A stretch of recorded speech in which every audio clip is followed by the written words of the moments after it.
They hired Alara, the stuttering girl, for customer service as a joke, but the CEO refused to fire her. The fluorescent lights of the call center hummed a monotonous tune, reflecting off the rows of identical cubicles, each a small, sterile box where voices were meant to flow like perfectly clear water. Alara sat hunched in hers, fingers trembling slightly as they hovered over the keyboard. Her first call had just disconnected, leaving a hollow echo in her ears, a ringing silence that was far louder than the curt "hello" she'd managed to force out. Beside her, the easy laughter of Chloe and Mark, their faces bright with an almost predatory amusement, was a physical weight pressing down on her chest. "Did you hear that one?" Chloe whispered, loud enough for Alara to catch the tail end of it, her voice dripping with sugary malice. "Sounded like she was trying to talk through a mouthful of marbles," Mark snickered, leaning back in his chair. "Thought she was gonna short-circuit. What did the customers say, Alara? Or were you too busy trying to form a whole word?" Their mockery, sharp and cutting, sliced through the thin shield Alara had tried to build around herself. Her cheeks flamed, a heat rising from her neck, crawling up to her ears, setting them on fire, her throat constricted, an invisible hand squeezing it tight, making her breath catch short and shallow. She just wanted to disappear, to melt into the faux wood laminate of her desk, to become utterly invisible. Every word they said confirmed her deepest fear. She was a mistake, an object of ridicule, just as her aunt had always said. "You're slow, Alara. You'll never keep up. What use are you?" The words replayed, a broken record in her mind, each rotation grinding away a little more of her already fractured confidence. The days bled into weeks, each one a fresh wave of quiet torment. Alara was always the last one picked for team lunches, always the target of eye rolls when she took a little longer to answer a question in a meeting. If a customer complaint got particularly thorny, someone would inevitably route it to her, then listen in, giggling as she fought with her own voice. The thank you for calling," she'd stammer, her voice a reedy whisper, the receiver heavy in her hand, feeling the customer's impatience, feeling her coworkers' scorn. They didn't even bother to whisper any more. "Oh, bless her heart," Chloe would coo, loud enough to reach Alara's cubicle. "She's trying so hard not to... You know..." She'd make a choked, gurgling sound, and Mark would explode with laughter. Alara would grip the edge of her desk, knuckles white, the tips of her fingers numb. "I am useless. They're right. I knew they were right." It was during one particularly brutal afternoon when Alara had been tasked with a job nobody else wanted, reorganizing the ancient, dusty archive of customer complaint forms from a decade ago. It was a cavernous room in the basement, filled with overflowing boxes, a spiderweb of forgotten history. The air was thick with the smell of old paper and mildew. Her hands were already raw from dragging heavy boxes, some of them half-rotted across the concrete floor. She'd tried to lift a particularly stubborn one, filled with what felt like lead, and almost toppled over, a whimper catching in her throat. Just then, a shadow fell across the doorway. It was Mara, the inventory manager from the back office, a woman whose face was a roadmap of etched lines and whose demeanor was as unyielding as iron. Mara was known for her sharp tongue and her utter lack of patience for anyone who wasn't pulling their weight. She never spoke to anyone in the front office, preferring the quiet solitude of her storerooms. Alara flinched, expecting another sneer, another cutting remark about her slowness, her weakness. Instead, Mara merely grunted, walked over to a nearby shelf, and without a single word placed a half-empty bottle of water beside Alara's pile of forms. Then, just as silently, she slid a pair of thick, worn work gloves next to it, the leather soft from use. Mara's eyes, dark and unreadable, met Alara's for a split second, then flickered away. She turned, walking back into the gloom, leaving Alara alone with the unexpected offerings. The water was cool against her parched throat, the gloves a surprising comfort against her blistered palms. It was such a small thing, so quiet, yet it felt like a dam had cracked inside Alara, releasing a tiny trickle of something she hadn't realized she was desperately thirsty for. Mara started appearing more often around the back office, where Alara's special projects kept her away from the phones. Alara was now frequently assigned the tasks the others deemed beneath them, hauling stacks of outdated equipment to storage, moving bulky furniture for office reorganizations, scrubbing the neglected coffee machine that no one else dared touch. Her muscles ached constantly, a dull throb in her shoulders, a persistent stiffness in her back, but she pushed through it, refusing to give her tormentors the satisfaction of seeing her quit. One evening, after spending hours in the muggy supply closet wrestling with boxes of expired ink cartridges, her arms felt like lead, her breath ragged.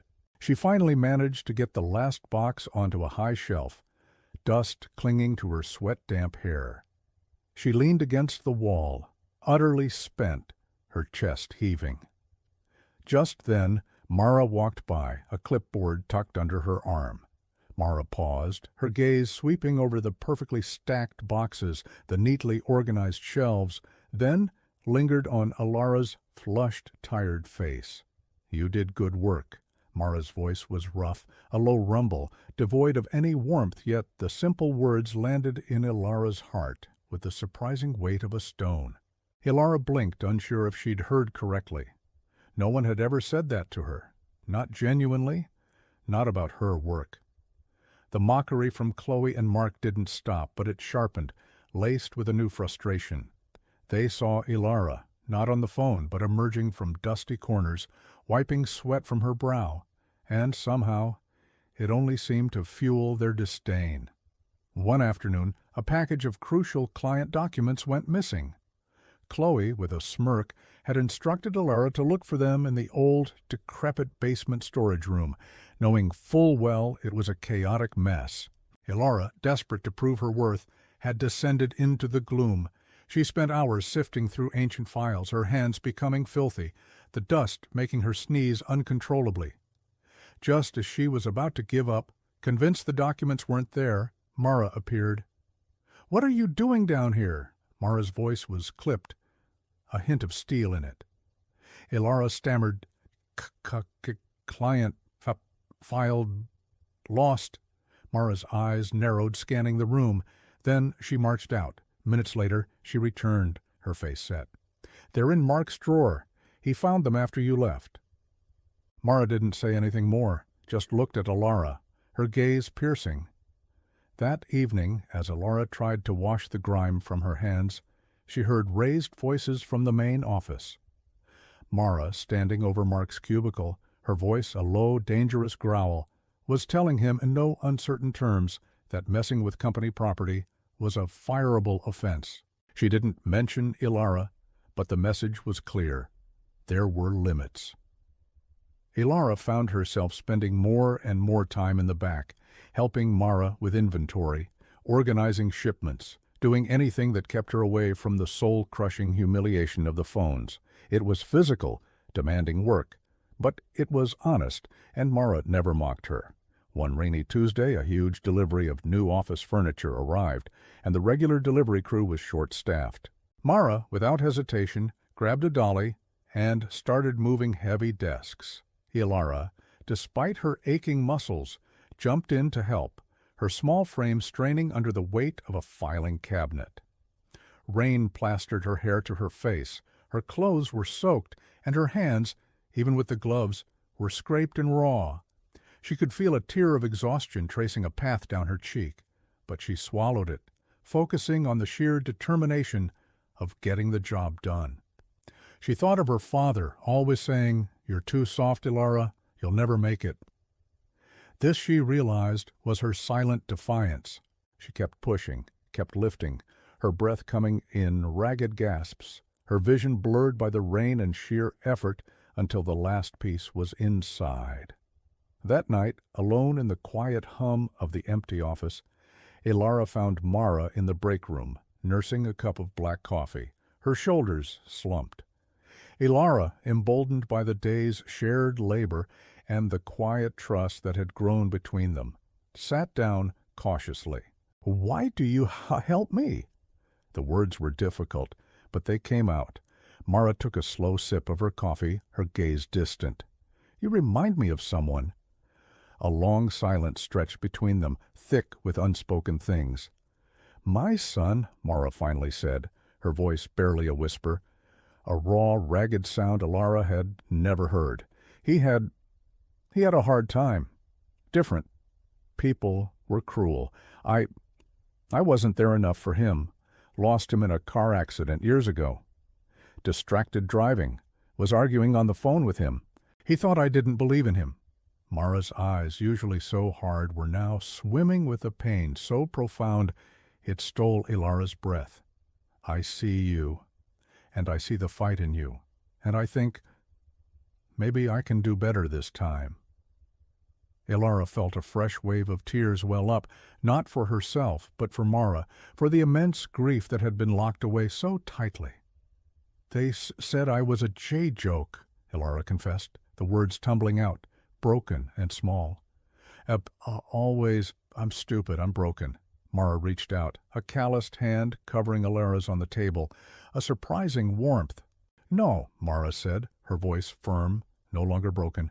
"You're strong. Stronger than any of them." The true storm broke a few weeks later. The company was pushing a new aggressive customer outreach campaign, and Chloe and Mark were determined to get Ilara fired. They had lodged formal complaints with HR, accusing Ilara of gross incompetence, of driving customers away with her incoherent babbling, and even claiming she was disrupting team morale by being a charity case. They'd even hinted that Mara was enabling her, undermining professional standards. A meeting was called, not just with HR, but with Mr. Harrison, the CEO himself. A man usually glimpsed only through the glass walls of his corner office. A myth, more than a man. The atmosphere in the conference room was thick with tension. Chloe and Mark, looking smug and self-righteous, laid out their case, painting Ilara as a liability, a drain. "She simply isn't cut out for customer-facing roles, sir," Chloe simpered, her voice saccharine. "It's bad for our brand image," Mark chimed in. "And frankly, sir, it's demoralizing for those of us who actually can do the job." Ilara sat silently beside Mara, her heart hammering against her ribs, her breath shallow, conviction that they were right repeating in her mind. "They're right. I knew they were right." Just as HR seemed poised to deliver the fatal blow, Mara spoke, her voice cutting through the smug pronouncements like a knife. "They're lying," she stated, her gaze fixed on Mr. Harrison, ignoring the HR manager entirely. "Ilara isn't on the phones because I needed her. She's been doing the work no one else would touch. She reorganized the archives, fixed the supply chain, cleared out the basement storage that was a fire hazard. She moves furniture twice her size and works harder than any 3 people in this room combined. Her hands are scarred, her back aches, but she never complains. She shows up every single day. And she does it with a dignity none of these snakes possess." Mara pointed a finger at Chloe and Mark. "They tried to make her a joke, but she proved them all wrong. If you fire her, Mr. Harrison," Mara's voice rose, filled with a fierce, unwavering conviction that startled everyone, "then you fire me too, because I want to work for a company that punishes the honest and the hard-working to appease the petty and the cruel." The room fell silent. A pin could have dropped and echoed. Mr. Harrison, a man who rarely showed emotion, slowly leaned forward, his eyes scanning the faces around the table, finally settling on Ilara, then on Mara. "Is that so?" His voice was quiet, but it commanded attention. He looked at Chloe, then at Mark, who both suddenly seemed to shrink in their chairs. "I've been getting reports, not from HR, but from my assistant," he said, his eyes cold, "about the efficiency improvements in our back office, the cost savings in inventory, the streamlined operations, all new since Ilara started working with Mara. And I've also been hearing about certain pranks, and morale issues in the customer service department, often involving those same individuals who are now complaining. He paused, letting his words hang heavy in the air. Ilara stays. His gaze pierced Chloe and Mark. And I suggest you two find something productive to do with your time, or you'll find yourselves without one. A quiet hush descended upon the office in the following days.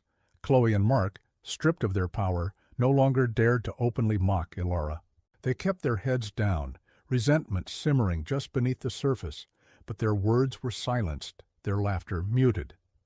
Ilara still worked mostly in the back, but she moved with a new lightness, a quiet confidence that radiated from within. Her stutter didn't vanish, but it no longer held the paralyzing grip it once did. Sometimes, when she answered a rare phone call, her voice might still catch, but the fear was gone. She knew her worth.